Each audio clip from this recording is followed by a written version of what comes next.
PhoneDesk 1.4 is here, and I want to reintroduce you to the honeymoon phase. That feeling when two devices finally start behaving like one. Because that's the whole thing we've been building toward. Not a mirroring app, not a remote control tool, a way to use the full power of your phone right there on your Mac without ever thinking about which machine you're on. It started here. Your phone already has a real desktop hiding inside it. Samsung DEX Pixel desktop mode. Neither company ever gave you a way to use it on a Mac. So we did.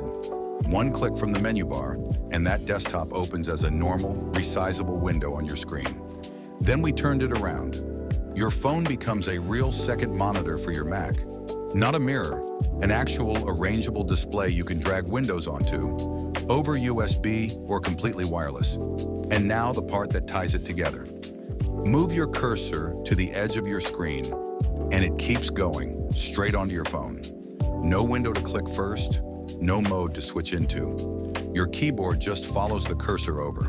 From there, it's your phone, driven entirely from your Mac.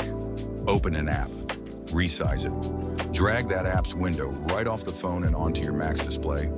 And when you're done with it, drag it back. It is exactly as natural as dragging a window onto a second monitor. That's the bar we were aiming at, and 1.4 is where we hit it. And it doesn't stop at one phone.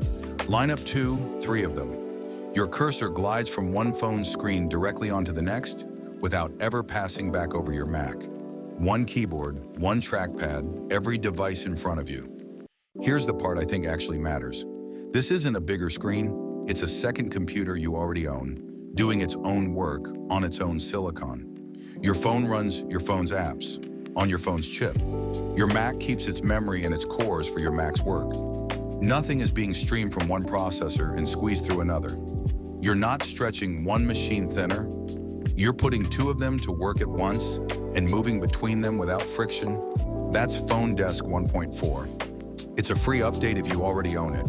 It'll arrive on its own. And if you don't, it's $25. Once, forever. Links in the description.